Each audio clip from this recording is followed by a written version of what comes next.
Martin Micoy, and I am going to tackle about figures of speech. First, what is figures of speech? It is a rhetorical device that achieves a special effects by using words in a distinctive way.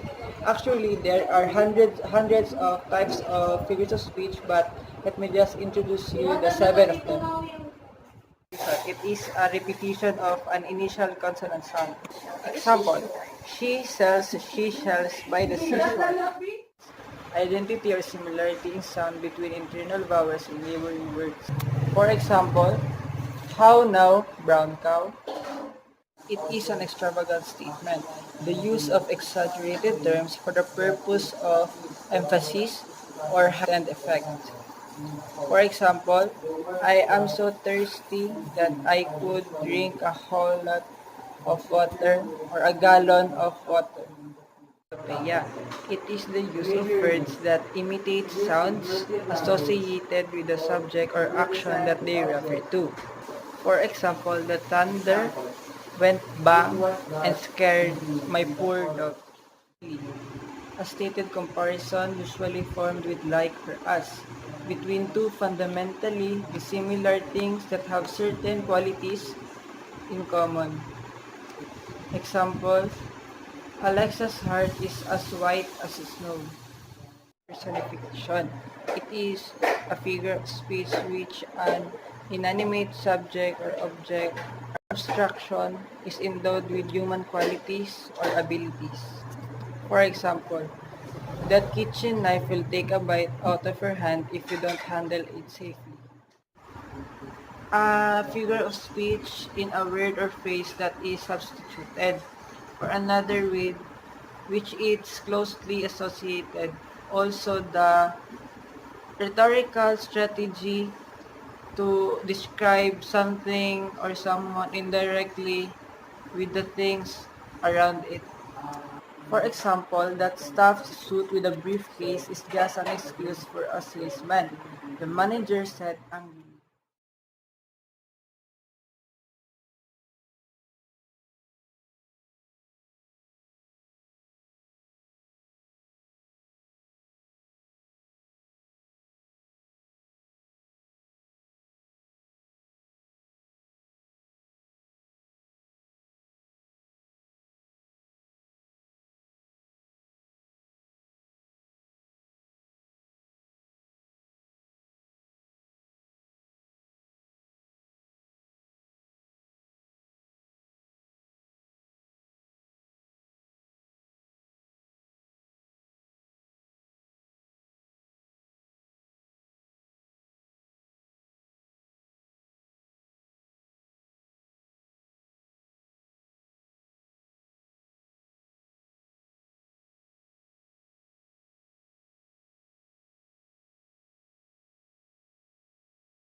Hi and welcome to our second lesson, modals.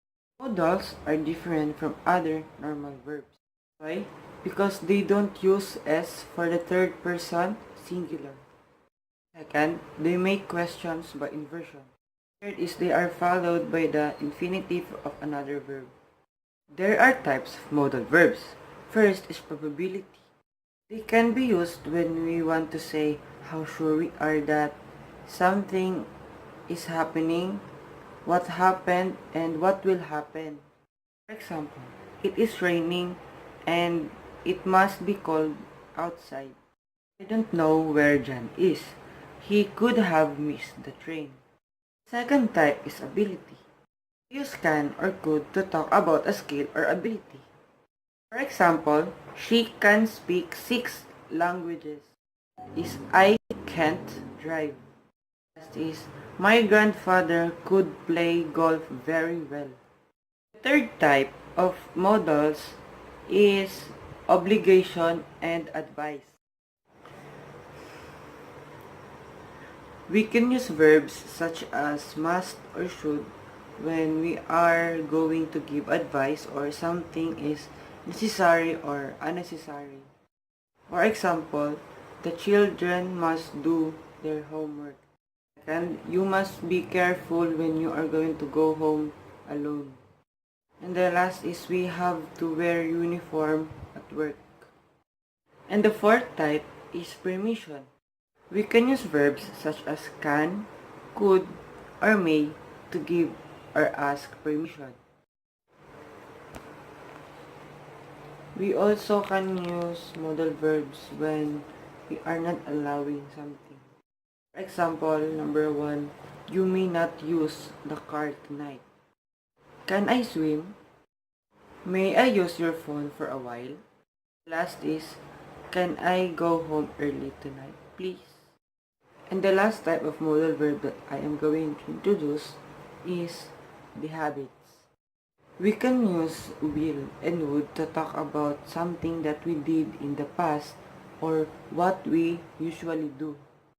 For example, when we live in Italy, we would often eat in restaurants. John will always be late. That's it for our whole session. Thank you and see you again soon, and thank you for listening to our discussion.